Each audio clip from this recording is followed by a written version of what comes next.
Hello everyone, my name is Bahadur Mori and I am an English and SS teacher in Sarjanand English Medium School in Nathe Juna, and this is part 2 of this video, chapter number 3, standard 8, right, Indian Constitution. This is chapter about Indian Constitutions, right. In the previous video we talked about what is the importance of Indian Constitutions and uh, who were the member of Indian constitutions and when was our constitution in force and when was its completed works and all the details we already taught this one, right. So now we are reached to this point, silent feature of our constitutions. So student, if you haven't seen the previous video, so please go to in our gallery and find out the part 1 of this chapter and listen again. So you will get the all the points previously which we already taught, right. So you can to much better to get the further point, right. So I hope you all are fit and fine at your home. So now I am going to read next point. So listen very carefully, and as usual, tell you that use your hands free for better connectivity, for better sound, right. So now without further ado, I want to start the chapter. Second part, chapter number 8, chapter number 3, Indian Constitution, Standard 8.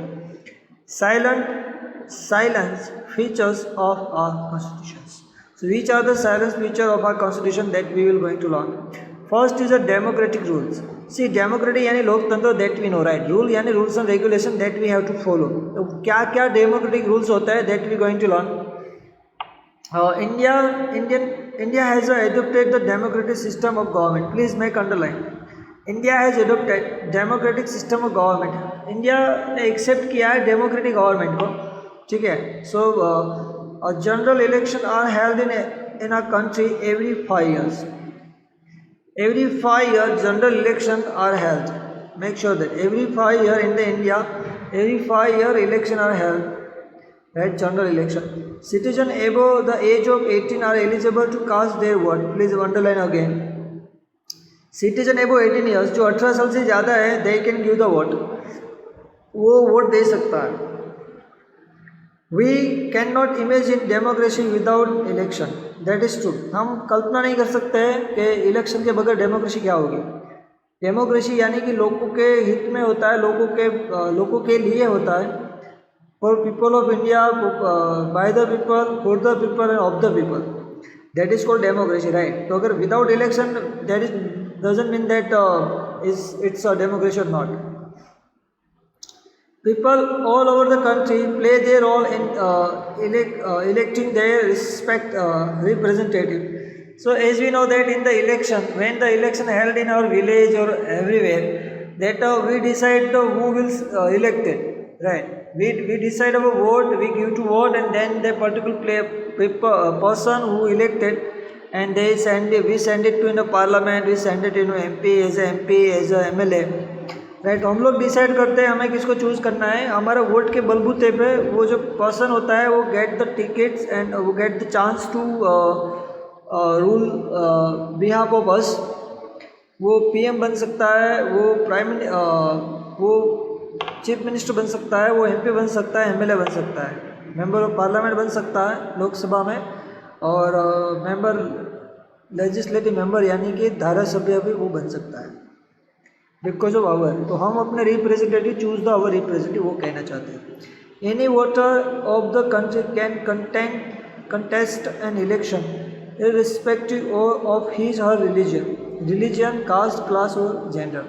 देखो, any voter of the country, कोई भी voter होगा वो किसी को भी contest कर सकता है इलेक्शन अपने इररिस्पेक्टिव ऑफ, कोई भी हो, सी हो या हर हो.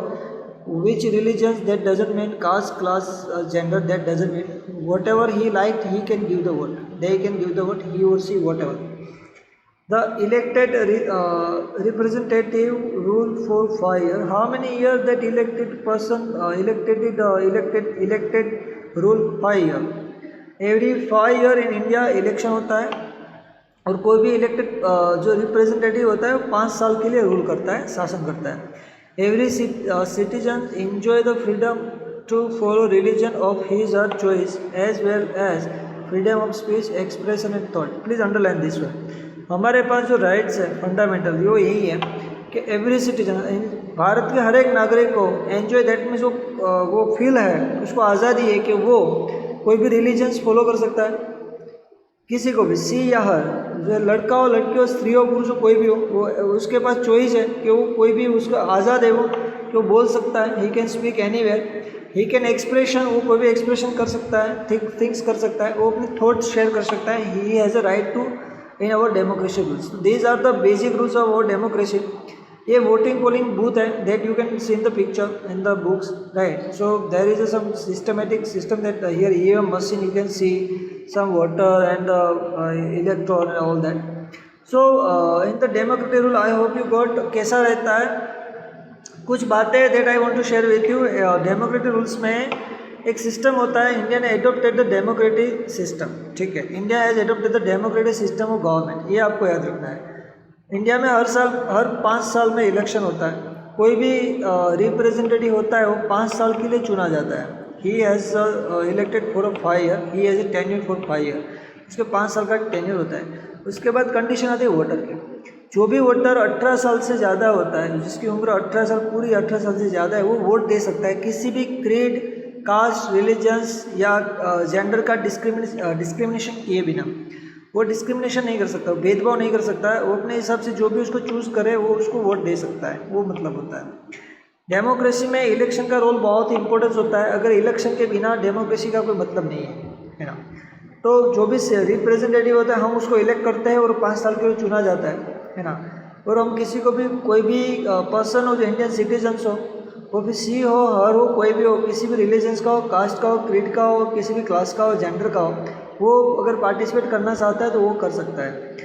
इन द डेमोक्रेसी में सबसे बड़ा रूल्स ये है कि we have a freedom to speech. हम बोलने की आज़ादी है, हमें एक्सप्रेशन की आज़ादी है, हमें थॉट्स की आज़ादी है. हम वो सब एंजॉय कर सकते हैं. किसी भी रिलीजन्स को फॉलो कर सकते हैं, किसी भी बिलीफ को मान सकते हैं, किसी भी वर्शिप को हम फॉलो कर सकते हैं. That is freedom given by our democrat, our constitution. हमारे कॉन्स्टिट्यूशन जो डेमोक्रेसी रूल्स बनाए हैं, कौन कौन से लोकतंत्र में आते हैं, वो ये सारे. क्लियर है. Now next is a secularism. Very importance. India is a secular country. We taught about कि भारत एक धर्मनिरपेक्ष देश है, यानी कि भारत में कोई धर्म का भेदभाव नहीं है. सभी धर्म के लोग यहाँ पे शांति से भाईचारे से रह सकते हैं. Every religious person who belong any religions who can live in India with peacefully with brotherhood, like first Sikh, ईसाई, right, Hindu, Muslim, every religions we can see in the pictures. Secularism is, these things only happen in India. You can see in the pictures there is a temple, mosque, church, dargah, right, everything there is available, right. So you can easily see in the picture okay, in the India Hindu, Muslim, Sikh, Isai, all the religions live in with the peacefully. So this is miracle of India. It's really it's not seen in any countries. Especially India we can see, we can feel it. Now word of secularism. धर्मनिरपेक्ष उसका मतलब होता है यानी कि किसी भी धर्म को भेदभाव नहीं, सभी धर्म एक समान है, वो भावना होते हैं. This words, meaning of this word, that is secularism. Now I am going to read. A secular nation means that the government does not conform to the norms of any particular religions in its system of governance. Please underline this one. और secular Nations, एक secular nation का मतलब क्या होता है, धर्मनिरपेक्ष देश का मतलब क्या होता है, इसका मतलब ये होता है कि वो किसी भी धर्मों को इसे पर्टिकुलर अपने देश का कोई नॉर्म्स नहीं बनाता, उसके हिसाब से रूल्स एंड रेगुलेशन नहीं करता, उसके हिसाब से देश नहीं चलाते. जो गवर्नमेंट होती है वो किसी भी धर्म के आधार पे किसी धर्म को ध्यान में रखते हुए वो रूल नहीं करते हैं, वो गवर्नेंस नहीं करते हैं. सभी धर्मों को एक समान रखना होता है, उस हिसाब से रूल करते हैं, उसी को बोलते हैं सेक्युलर नेशन. जो देश में किसी एक धर्म को प्राधान्य नहीं मिलता, सभी धर्मों को एक समान रख के जो गवर्नमेंट जो सबको डिसीजन करती है, सब उसके हिसाब से चलाती है, उसको बोलते हैं सेक्युलर नेशन. क्लियर है. In it system of governance, जो गवर्नेंस होता है उसका सिस्टम होता है, वो वही नॉर्म्स होता है कि हम सभी धर्मों को साथ में लेके चलेंगे, that is called the secular nation. Citizens are not discriminate on the basis of their faith, sector और रिलीजन्स. कोई भी इंडिया का सिटीजन हो उसके साथ कोई भेदभाव नहीं होता है, डिस्क्रिमिनेशन नहीं होता है कि वो किस धर्म का है, कौन सी फेथ है, उसकी बिलीफ क्या है, उसका सेक्टर यानी वो कौन से संप्रदाय में मानता है, वो कौन से फेथ में रिलीजन बिलीव कर। That doesn't mean that there you in the India there is not discriminate behalf of his religious और creed or caste. Every citizen enjoy the right to follow the propagate the religions of his or her choice. सभी citizen को आज़ादी है कि कोई भी धर्म और अपने धर्म का प्रचार कर सकता है, प्रसार कर सकता है, उसमें वो आज़ादी से उसको बिलीव कर सकता है। Every citizen have rights.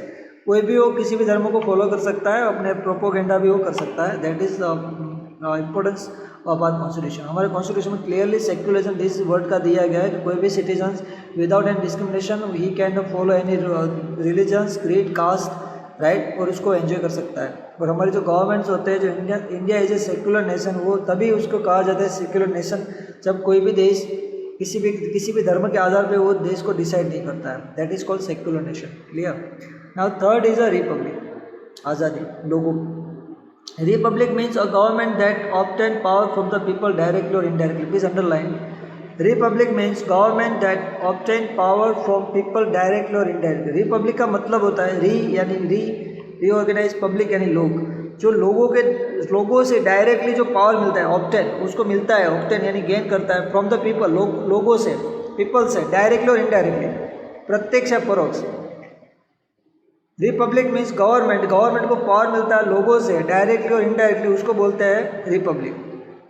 Obviously we elected, हम उसको चूज़ करते हैं, हम उसको पार्लियामेंट में भेजते हैं, हम उसको असेंबली में भेजते हैं, ठीक है।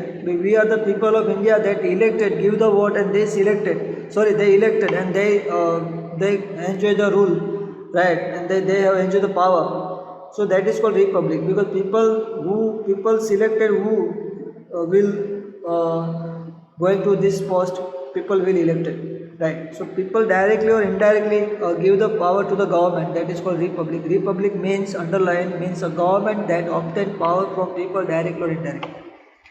Next line, we have adopted, यानी हमने accept किया है, we have adopted a democratic republic system of government that we know. Please underline again.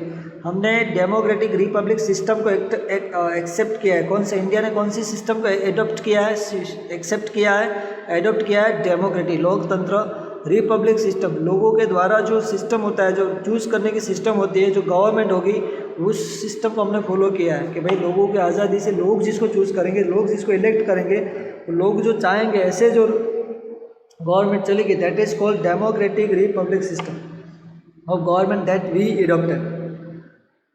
So India have adopted what kind of government? So India have adopted a democratic republic system of government. Democratic republic system of government. Clear? Which means, what is means of that? That means power are not limited. First things, power are not limited in the hand of a few privileged people. Rather, it is accessible to all the citizens and irrespective of their caste, class, religion और gender।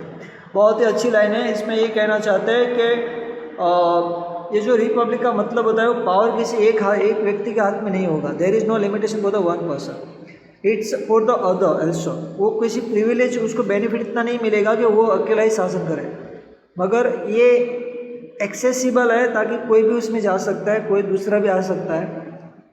That means very flexible है। Citizen को irrespective of their caste, किसी भी citizenship को या किसी भी cast, class, religion और जेंडर कोई भी वो कर सकता है। तो यानी कि किसी एक व्यक्ति का शासन नहीं है, ये पूरे लोकतंत्र का शासन होगा, पूरे Indian people who rule the India. Clear? All the Indian people rule in India. So there is very importance of this silent feature, democratic, secular और republic. Now here the thing to know है, any common person, man, woman, be it the hawker or a vegetable vendor, can be become the sarpanch of or a village. For example, Mansoon Manjibai contested election of legislative assembly and become the member of the legislative assembly. Yes, it is anyone can take the participant in any elections because some have criterias. So if the criteria are or eligible, so anyone can can take part in election. So it is true. Here you have to write this central government diagram over here, very important. I want to explain everything. See, जो हमारा central government होता है और state government होता है, we have two pillar, central government, state government. एक जो दिल्ली में से शासन करते हैं, दूसरा होता है जो गुजरात में से, स्टेट में से बैठ के शासन करता है. ठीक है, तो सेंट्रल गवर्नमेंट का कैसा रहेगा? सेंट्रल गवर्नमेंट में सबसे प्रायोनियर पोजीशन पे जो है, that is a president. We know that all the rules and regulation we have a president running by the prime minister, right? तो प्रेसिडेंट के नाम पे सारा सब कुछ चलता है. प्रेसिडेंट सबसे ऊंची पोस्ट पे है प्रेसिडेंट. उसके अंडर में क्या रहता है देखते हैं. फर्स्ट पिलर आएगा लेजिस्लेशन, लोकसभा. ठीक है, जिसको पार्लियामेंट बोलते हैं हम. तो लेजिस्लेशन डिपार्टमेंट आता है, धारा सभा बोलते हैं उसको. देन एग्जीक्यूटिव, जो एडमिनिस्ट्रेशन डिपार्टमेंट आता है, जो कारोबारी जो जिसको बोलते हैं, जो पूरा सब कुछ चलाते हैं, जो ऑपरेट करते हैं, जो सब कुछ देखते हैं, that is executive. Then judiciary यानी न्यायपालिका, जो न्याय देती है. लेजिस्लेशन में कौन कौन से डिपार्टमेंट आते हैं? तो उसके अंदर आता है पार्लियामेंट, सबसे हाई में. सेंट्रल गवर्नमेंट की बात कर रहे हैं, we are talking about central government, parliament. In the parliament there are two parts, Lok Sabha and Rajya Sabha. We already taught about Lok Sabha is upper house, Lok Sabha is lower house and Rajya Sabha is upper house. Lok Sabha में क्या रहता है? Lok Sabha is a representative of people, Rajya Sabha member are representative of state. Executive में directly executive pillar in the first priority is a prime minister, who the running prime minister, and the under the prime minister council of minister, जो cabinet minister होते हैं under the prime minister. उसके behalf भी नीचे नीचे सब कुछ चलता है. There is a huge line. Then judiciary, supreme court, right. Main is the centre in the supreme court. So in the central government there is a three pillar, you can say legislature, executive and judiciary. See, in the legislature, executive and judiciary, okay, in the these three pillar, in the legislature, parliament contain the two parts, Lok Sabha and Rajya Sabha. Executive, in the executive prior year is a prime minister, and under the prime minister council of minister, right. And then third pillar is judiciary, the separate free pillar, right, judiciary. In the judiciary, the main priority of central government, it's a Supreme Court. So legislature, executive and judiciary, right, those all are under the presidents, right. So in the legislature, parliamentary, Lok Sabha, Rajya Sabha, executive, prime minister, council of minister, and judiciary, Supreme Court. Clear? Exactly diagram of state government. See, in the state government, the pioneer is a governor, राज्यपाल, जिसको governor बोलते हैं. Governor appointed by the president of India, जिसको राष्ट्रपति का representative होते हैं राज्य में, उसको बोलते हैं गवर्नर. जो राष्ट्रपति के बिहाफ से काम करते हैं, राष्ट्रपति का रिप्रेजेंटेटिव करता है राज्य में, उसको बोलते हैं governor. There is a three pillar also in a state. Legislation, same legislation, धारासभा होती है राज्य में भी. सेंटर में धारासभा होती है, उसको पार्लियामेंट हम बोलते हैं. राज्य में धारासभा होती है ना, उसको विधानसभा हम बोलते हैं. ठीक है, वो देखते हैं क्या, स्टेट गवर्नमेंट, लेजिस्लेटिव असेंबली, विधानसभा या विधान परिषद, दो होता है इसमें, विधानसभा, विधान परिषद. विधान परिषद होता है अपर हाउस होता है, और विधानसभा लोअर हाउस होता है. सो that is a state government legislative assembly, जिसको हम विधानसभा बोलते हैं, जो हम गुजरात की गांधीनगर में है. सेकंड पिलर में आता है सेम एग्जीक्यूटिव, उसमें डायरेक्टली टॉप पे आता है चीफ मिनिस्टर जी और उसके काउंसिल ऑफ मिनिस्टर. उसके अंडर आते हैं लोकल एडमिनिस्ट्रेशन. अभी ये समझने वाली बात है. देखो, लोकल एडमिनिस्ट्रेशन का मतलब होता है कि जो डिस्ट्रिक्ट का जो लोकल एडमिनिस्ट्रेशन गवर्नमेंट के एम्प्लॉय होते हैं, उसको लोकल एडमिनिस्ट्रेशन कहते हैं. उसमें दो आता है, एक गवर्नमेंट एम्प्लॉय आता है और एक पीपल रिप्रेजेंटेटिव, यानी कि जो इलेक्टेड है वो आता है. फॉर एग्जाम्पल अगर मैं समझाऊँ, तो अगर आपके डिस्ट्रिक्ट में if you are living in taluka या डिस्ट्रिक्ट, सो जो if you are living in taluka, right, so there is a MLA, right, member of legislative assembly. जो धारासभ्य होता है वो पीपल का रिप्रेजेंटेटिव होता है, तो वो यहाँ वहाँ का इलेक्टेड एडमिनिस्ट्रेशन डिपार्टमेंट का वो हिस्सा हो गया. ठीक है, वो दूसरा एडमिनिस्ट्रेशन आता है, वो आता है गवर्नमेंट का, जो परमानेंट होता है, जो उसमें जो काम करते हैं वो परमानेंट एम्प्लॉय होते हैं, जिसको हम सरकारी कर्मचारी बोलते हैं. ठीक है, तो वो उसके हिसाब से धारासभ्य के लेवल का जो है TDO होता है, फिर मामलेदार होते हैं. ठीक है, तो वो सब इस तरह से उसका वो जो वर्क है वो डिवाइड किया गया है. तो it's a very very easy to understand the all the system of the our government. Third है judiciary. In the state, the High Court is the highest peak of judiciary department. Same है legislature in the state, executive in the state and judiciary same in the center. State में judiciary में होता है विधानसभा और Vidhan Parishad, that is legislative assembly, state government legislative. Executive में chief minister and council of minister, chief minister के अंदर के जो सिलेक्ट होता है, जो काउंसिल ऑफ मिनिस्टर है which is selected by the chief minister and then the उसके अंडर में काम करेंगे लोकल एडमिनिस्ट्रेशन. जुडिशरी के अंडर में आता है direct high court. High court जो जुडिशरी डिपार्टमेंट होता है हाई कोर्ट होता है, प्रायोनियर पोस्ट पे होता है high court. And then under the high court there is a district court and under the district court there is a subordinate court, जिसमें district के अदर कोर्ट्स और तालुका की जो कोर्ट्स आती है वो सब ऑर्डिनेट कोर्ट्स बोलते हैं. ठीक है. अभी थर्ड जो एग्जीक्यूटिव पिलर है जिसको बोलते हैं कारोबारी, जो ऑपरेटिंग करते हैं सब कुछ चलाते हैं, उसके अंदर में दो चीज़ आती है. देखो, वन द पंचायत, राइट, जो ग्राम पंचायत होती है, that we elected sarpanch and all that. Second आता है municipality corporation and municipality board. ठीक है. तो एक तो सिटी में जो होता है म्यूनसिपलिटी कॉर्पोरेशन होता है एंड म्यूनसिपलिटी बोर्ड होता है. ठीक है. वो सारा वो सबको देखते हैं. तो ये दो डायग्राम है that you can understand the system of the govern, right, how they govern the how they govern through the from the how they govern rules and how they do the everything from the center, right. This is the process of this very small information. And the state government, how they govern the whole system, this is the diagram of this. किसके अंदर में कौन कौन आता है वो पूरा है, right. So please refer 2 or 3 times, write down, make a diagram so you can understand more. Then you can see in the over here, see representative का मतलब क्या था. see you can see the picture of leaders, right, netas. Representative who representative they are representative us, right, because we elected them, that's why we call representative. वो हमारी समस्या को लेके आगे जाते हैं कि what we have problems, we elected because we have no time to do the anything and we have not limited knowledge, right. So that's why we elected and we want to that कि they raise our questions, they raise our issues in parliament, in Lok Sabha, Rajya Sabha and Panchayat, whatever, right. But fact is other things, I am not going to that point. Second is enact laws, right. The enact law, that means the law the enacted, the accepted by the peoples.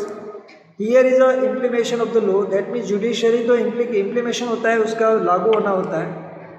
People opinion, यहाँ पे जो women वो given to the vote, that is give the his opinion, उसको क्या चाहिए, given to the opinion, अपने मत देती है. Function of government, the all the function of government, representative, enact laws, implementation of laws and public opinions, right. जो law का enact होता है, एप्लीकेबल होता है, अप्लाई होता है. इम्प्लीमेशन ऑफ लॉ का जो इम्प्लीमेशन होता है, public opinion that we can taken and representative working. This is the function of the government in India, right. So see, legislature, executive, judiciary are the 3 organs of government. Please make underline, the legislature, executive and judiciary are the organs of government. ये 3 organs है, 3 parts है body के जैसे parts होता है ना, this same like this is the 3 organs of government. In the state also 3 organs and in the center also 3 organs. Legislature, executive and judiciary are the organs of government which are legislative, executive and judiciary are the organs of government. In the center, legislative, which are in the center, we can put in the legislature, parliament, right. In the parliament, Lok Sabha, Rajya Sabha. Second part, executive. In the center, which part we can put in the executive? In the executive, prime minister under the council of minister. Clear, executive वो होता है centre में. Second, judiciary, centre में कौन आएगा, supreme court. Supreme court is premier court in centre.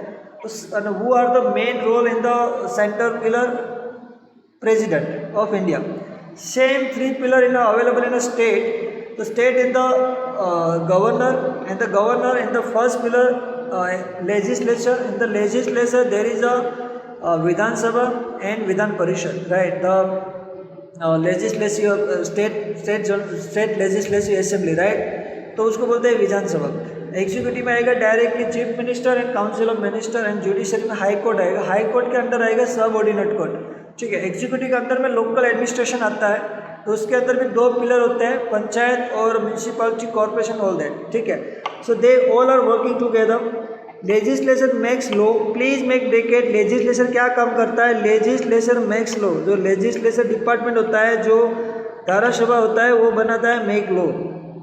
Legislation makes law जो धारासभा में जो इलेक्टेड मेंबर्स होते हैं वो बनाते हैं law. Executive with the help of civil service officer implement the law. जो एग्जीक्यूटिव ऑफिसर होते हैं, जो गवर्नमेंट एम्प्लॉय होते हैं, जो एग्जीक्यूटिव डिपार्टमेंट में काम करते हैं, ठीक है, with the civil service officer, जो सिविल सर्विस ऑफिसर होते हैं, जो गवर्नमेंट एम्प्लॉय होते हैं, वो एग्जीक्यूटिव के साथ मिलकर उनके लॉ को इम्प्लीमेंट करते हैं, उसको लागू करते हैं, उसके ऊपर उसको अप्लाई करते हैं। तो लॉ बनाने का काम लेजिस्लेचर करता है, उसको एप्लीकेबल करने का काम एग्जीक्यूटिव डिपार्टमेंट करता है, और उसको लॉ एंड जुडिशरी, ठीक है, law and judiciary makes people follow the law and does the work of providing justice. तो जो जुडिशरी होता है वो लोगों को रूल्स रेगुलेशन मानने के लिए अप्लाई कंडीशन करता है। अगर वो रूल्स रेगुलेशन नहीं फॉलो करेंगे दे विल बी पनिश, तो उसको पनिश किया जाएगा, ठीक है। So I hope you got 3 working point: legislation, executive and judiciary. Legislation make law, executive implement the law and law and rules and regulation, implement the rules and regulation, and judiciary make people follow the law and rules regulation and give the justice, providing justice. Clear? कोई issue होगा, कोई problems है तो judiciary can be given you justice, and they also forced to follow the rules and regulation, and executive who implement the rules and regulation, right? And legislation make a law. In the legislative department we elected representative and send it to into the legislation. Clear? Executive department, they are the government employee, right? Under the work with the coordinated work with the elected and all that. And the judiciary department is a separate department that give the justice and also also give the protection of our constitutions.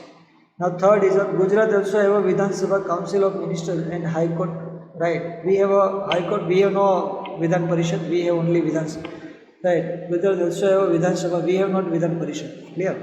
Now then federal state. Why we called federal state? India is a federal state. That means federal का मतलब होता है unit, union, connection, जो साथ में होता है, combine, that is called federal. तो India is a federal state, please underline. India को फेडरल स्टेट भी कहा जाता है. इंडिया संयुक्त राष्ट्र, जिसको बोलते हैं राज्य संघ राज्य बोलते हैं. इंडिया भारत संघ राज्य है, यानी राज्यों से मिला हुआ प्रदेश, अलग अलग राज्य है जिससे मिला हुआ, उसको बोलते हैं federal state. Gujarat, Maharashtra, UP, Bihar, Jharkhand, Tamil Nadu, Telangana, Kerala, these are the, we all are content to each other, we are all mingling to each other, right? That's why it's a federal state. There is a distributions of subject on which are the central of the state government can frame law, and there are 3 such a list: union list, इसमें 3 list है, just make underline, union list, state list and concurrent list. 3 list है: union list यानी sector की यादी, state list राज्य की यादी, countries यानी संयुक्त यादी. Law frame by the central government, जो लॉ फ्रेम होता है सेंट्रल गवर्नमेंट से होता है, are applicable to the international. जो भी लॉ सेंट्रल गवर्नमेंट से फ्रेम हो गया, जो भी लॉ बना गया, that can be follow, that can be applicable in to the entire nation. Central government जो भी रूल्स और रेगुलेशन बनाएंगे वो सारे नेशन में लागू होगा, that can be applicable in to the entire nation. Clear? Federal state का मतलब क्या हुआ? Now fundamental rights, very important and last point this one. Fundamental rights का मतलब होता है हमारे मूलभूत अधिकार. देखो, fundamental rights of India citizen are provide by the constitution of India. Please underline, जो फंडामेंटल राइट्स है वो हमारे कॉन्स्टिट्यूशन में दिया है. That was adopted on the 26 November in the year of 1949. वो कब हमने एक्सेप्ट किया था, एडॉप्ट किया था? 26 November in the year of 1949. Please make underline. On the we adopted the fundamental rights, we complete the our constitution worked on 26 November 1949. But उसको applicable कब किया? बट वो put is use on the, उसको use कब sir start हुआ, उसको कब उसका एक्सरसाइज हुई? वो हुई 26 जनवरी 1950 को. 26 जनवरी 1950 को the exercise started for fundamental right. 26 जनवरी को हम सेलिब्रेट भी करते हैं. The fundamental rights of Indian citizen guarantee that the resident of the land can lead a peacefully life as long as they inhabited the country. वो हमें guarantee देता है कि हम यहाँ पे जब हम यहाँ पे कब जब चाहे जब रह सकते हैं, बोल सकते हैं, खा सकते हैं, पी सकते हैं, फ्रीडम एक्सप्रेशन कर सकते हैं, थॉट्स कर सकते हैं, कुछ भी इन्वेंट कर सकते हैं. That we have right to give by our constitution, guaranteed right. The individual fundamental rights of Indian citizen are most of the similar in the all the democratic country. जो सारे डेमोक्रेटिक कंट्री है, लोकतंत्र जो लोकतंत्र मानने वाली country है, वो सभी सिमिलर ही है, कुछ ज़्यादा फर्क नहीं है. Here these are the individual fundamental rights to Indian citizen including the following. Which are the our individual rights? हमारे हक कौन कौन से हैं जो हमारे कॉन्स्टिट्यूशन ने गारंटी दी है. Which are the fundamental rights of individual fundamental rights? These are the given by our Indian constitution. Equality before the law के लिए हमें पूरी इक्वालिटी मिलेगी, कोई भी भेदभाव नहीं होगा. फ्रीडम ऑफ रिलीजन, धर्म किसी भी धर्म को हम रिलीजन फॉलो कर सकते हैं. Freedom of association and peaceful assembly, हमारे पास कोई भी एसोसिएशन करने का हक है और शांति से किसी भी डिस्टर्बेंस के बिना असेंबली हो सकता है, इकट्ठे हो सकते हैं. Freedom of speech and expression, हमें बोलने की आज़ादी है, एक्सप्रेशन की आज़ादी है. Right to constitutions remedies for the protection of civil rights, हमारे बंधारण में कॉन्स्टिट्यूशन में कहा गया है कि जो सिविल राइट्स है, हमारे जो लोग का जो सिविल राइट्स है, सोसाइटी राइट्स है, उसके लिए कॉन्स्टिट्यूशन में उसके रेमेडीज़ हैं, यानी कि उसके प्रोटेक्शन है, उसके उपाय है, उसके इलाज है कि जो हमें प्रोटेक्ट करते हैं. The right to constitution remedies for the protection of civil rights, है ना. जो भी हमारे सिविल राइट्स में रेमेडीज़ होगा वो उसमें हो सकता है. अगर हमें कॉन्स्टिट्यूशन नहीं दिया तो वो एड भी हो सकता है. That is the very important line this one. Right to constitution remedies, बंधारणीय अधिकार बोलते हैं, बंधारणीय इलाज का अधिकार जिसको बोलते हैं, बंधारण के इलाज का अधिकार.